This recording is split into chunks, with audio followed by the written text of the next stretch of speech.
लोग हैं वो कहते हैं कि मैं भारत माता की जय नहीं बोलूंगा। इसलिए नहीं क्योंकि मुझे हिंदुस्तान से प्यार नहीं, इसलिए क्योंकि संघ के दबाव पे, मोहन भागवत के कहने पे, अमित शाह के कहने पे मैं नहीं बोलता भारत माता की जय।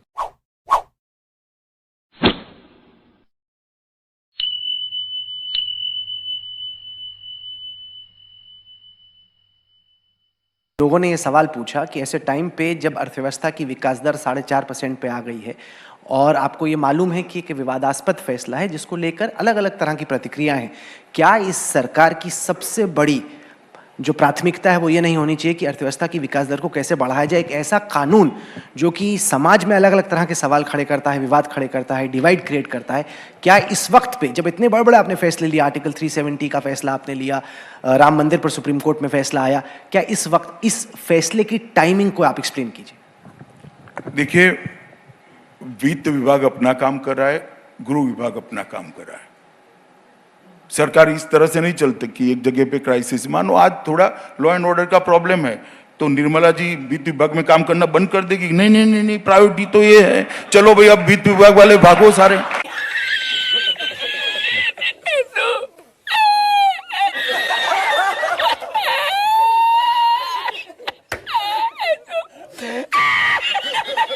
क्या भाई तो आवे भाई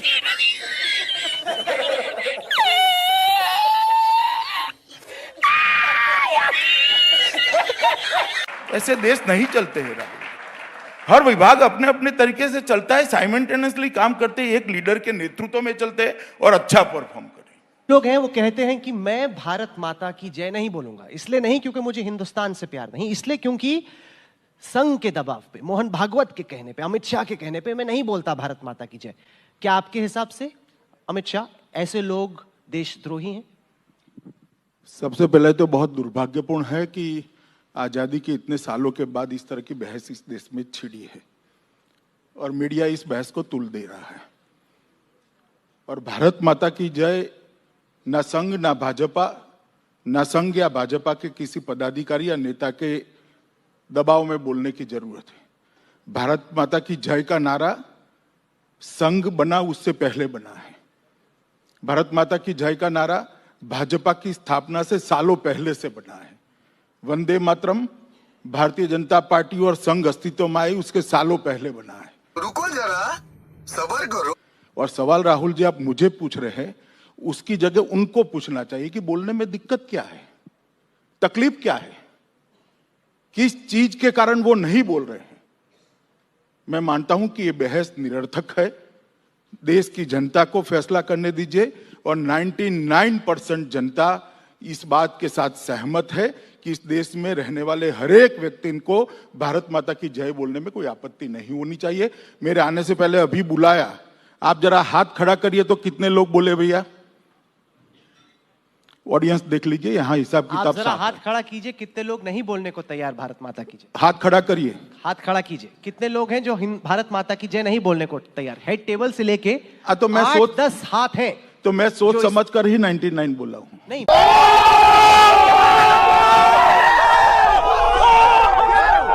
राहुल गांधी जेएनयू गए उसको मैं गलत नहीं मानता हूं। राहुल गांधी जी ने वहां जाकर भाषण किया कि कुछ लोग नारों के रेफरेंस में कि कुछ लोग आपकी आवाज को दबाना चाहते हैं, कुछ लोग फ्रीडम ऑफ एक्सप्रेशन को सप्रेस करना चाहते हैं। मैं इसके खिलाफ बोला हूं और मैं मानता हूं कि अगर आवाज ये है कि भारत तेरे टुकड़े हो गए इंशाल्लाह इंशाल्लाह, तो उसको दबा देनी चाहिए। इसमें कोई कंफ्यूजन नहीं है मेरे मन में। नहीं, क्योंकि राहुल गांधी ने कहा कि वो जो नारेबाजी हुई उससे वो सहमत नहीं है। उनका कहना है कि आपने सुना है राहुल गांधी का वो? मैंने उनकी स्पीच सुनी। नहीं, उस वक्त आज दोपहर में आए हुए थे, बैठे हुए थे बहुत। नहीं, वो तो बैठेंगे, मगर आपने उनकी स्पीच सुनी है?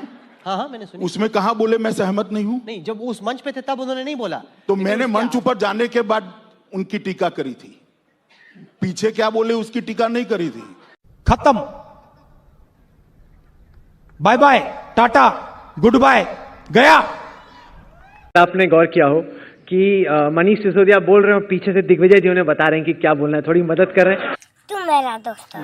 और मैं राहुल जी, ये भी है, मैं राहुल जी ये बता रहा था, आप सुन लीजिए, मैं ये बता रहा था कि चंपावत जो कि भारतीय जनता पार्टी के बहुत बड़े नेता हैं और नरेंद्र मोदी जी के शो कंपेयर करते रहे हैं। वो 10-10 लाख रुपए 5300 माहवार की भर्ती के लिए पैसा लेते हुए गुजरात पुलिस ने पकड़ा है। बता दी चंपावत आपका साथी है कि नहीं? दिग्विजय जी नहीं, एक सेकंड सुन लीजिए दिग्विजय जी, आरोप करना बड़ा सरल बात है। कुंपावत क्यों, कोई भी होगा जो 10-10 लाख रुपए लेते पकड़ा जाएगा, उसको पुलिस पकड़कर जेल में डाल देगी। चंपावत भाजपा का है कि नहीं है? अरे भाई कोई भी हो, भाजपा का है इसलिए नहीं पकड़ना, वो कांग्रेस की पॉलिसी होगी, आपकी पार्टी के लोगों को आप नहीं पकड़ते। अच्छा, मगर हमारे यहाँ तो हम सबको पकड़ते हैं भैया। यहाँ से और दूसरी बात पकड़वाइए, मैं बता देता हूँ। अरे बहुत पकड़ा पकड़ी हो गई भाई। मैं एक मिनट मनीष जी, और मैं अब देखिए राहुल, पूरी बात साफ हो गई है। मनीष को सीमा की सुरक्षा पे कोई सवाल नहीं दिखता, महंगाई पे नहीं दिखता, इतने बड़े बड़े करप्शन पे नहीं दिखता, और भारतीय जनता पार्टी के शासित गांव के टॉयलेट दिखते हैं, क्योंकि वो मानते हैं कांग्रेस स्पर्धा में ही नहीं है। अच्छा, इत्तेफाक की एक और बात है, वहां पे नहीं मनीष भी मान चुके हैं कि इनकी स्पर्धा भारतीय जनता पार्टी है। दिग्विजय सिंह वैसे ही यहाँ बैठकर मनीष की बात की चुटकियां ले। नहीं, मस्त जोक मारा रे, ये हंस रहे हलकट हंस।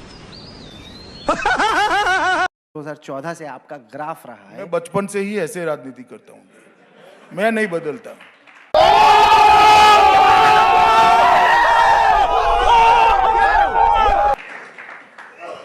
नहीं, तो मेरा सवाल ये था कि क्या इस वक्त जो लोग आपको देख रहे हैं टेलीविजन पर, सोशल मीडिया पर, हमारी वेबसाइट्स पर, वो मानें कि अब से 10 साल के बाद जब प्रधानमंत्री नरेंद्र मोदी संन्यास लेते हैं या उनकी राजनीतिक इनिंग्स खत्म होती है, तब बीजेपी की कमान संभालने के लिए अमित शाह को ग्रूम किया जा रहा है?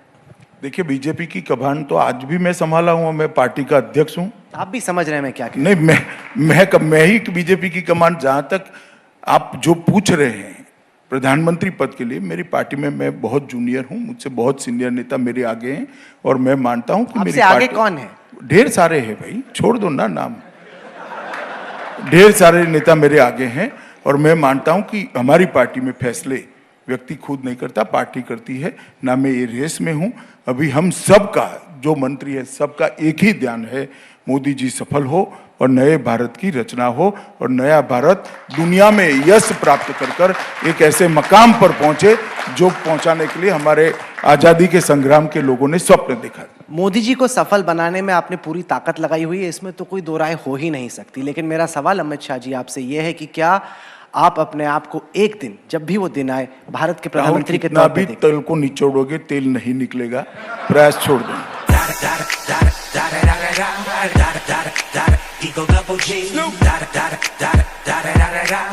जवाहरलाल नेहरू यूनिवर्सिटी में जो हुआ, छात्रों ने जो नारे लगाए, आप उसे सीधे तौर पे देशद्रोह मानते हैं? जी, क्योंकि सवाल ये खड़ा हुआ कि जिन लोगों ने नारे लगाए, आपने हाल में देखा होगा जेएनयू के इंटरनल पैनल की रिपोर्ट आई, उसमें कहा कि बाहर से छात्र आए थे जिन्होंने नारे लगाए।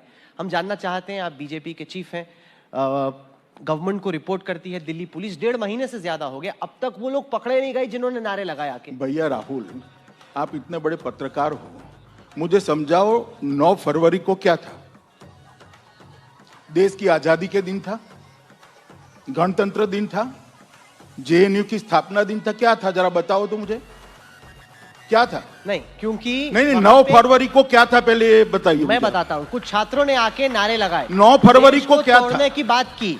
9 फरवरी को क्या था? अफजल गुरु की सालगिरह। अफजल गुरु की फांसी के दिन पर इकट्ठा होना इट सेल्फ देशद्रोह।